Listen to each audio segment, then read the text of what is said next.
It's a provocative headline, isn't it? Was Virginia Giuffre murdered? It's one appearing in a few tabloids at the moment and conspiracy leaning corners of the internet. And it's a question that seems to echo those asked after the deaths of Jeffrey Epstein and others connected to his criminal network. But we must ask, is this a serious question or simply another hollow echo of internet paranoia?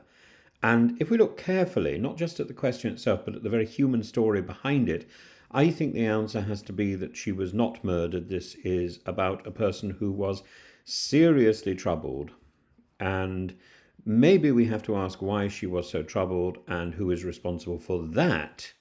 Virginia Giuffre was not just a name in court filings. She was the mother of three, an outspoken survivor of trafficking, and arguably the most significant public voice in the exposure of Jeffrey Epstein's network. It was her courage, accusing both Epstein and Prince Andrew, that forced the world to pay attention. And she stood up when others were silent. She sued Epstein, she sued the Duke of York, and she became a global symbol for survivor-led justice. She settled out of court with Andrew in 2022, but at what cost to her own peace? Her life, for all its courage, was also marked by pain that had no neat conclusion. And in April 2025, Virginia Giuffre was found dead at her home in near Gabby, Australia. A suicide note has now been made public.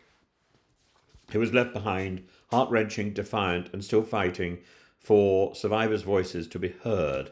And the police in Western Australia declared the death not suspicious, no signs of foul play, no shadowy figure fleeing the scene, yet some headlines immediately screamed conspiracy. As they also screamed conspiracy, by the way, about the late Pope's death. Of course, there were oddities. Her previous claim posted online that she had only 4 days to live after a minor car crash, confusion about her hospitalization, but none of these on its own suggest murder. They suggest what they are, symptoms of immense mental anguish. And Virginia is now the third known Epstein accuser to have died, following Carolyn Adriano in 2023 and Lee Syke Patrick in 2017.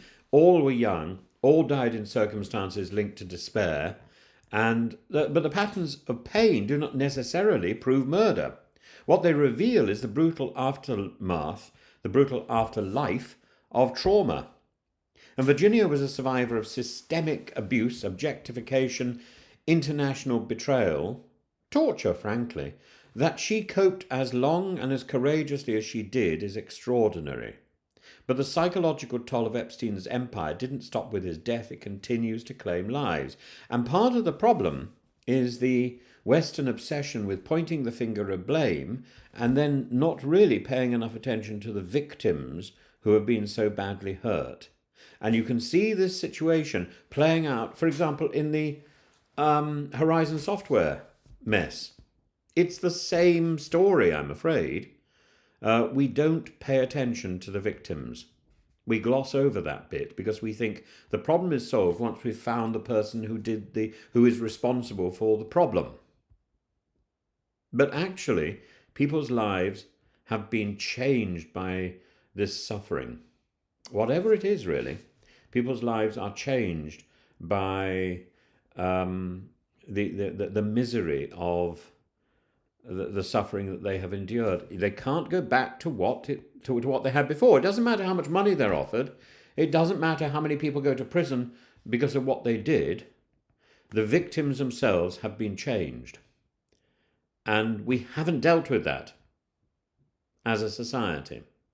The notion that Virginia Giuffre was assassinated by some shadowy royal hit squad, for example, is frankly absurd. Why now? What purpose would it serve? We have to ask the question, cui bono? The damage from their perspective is already done.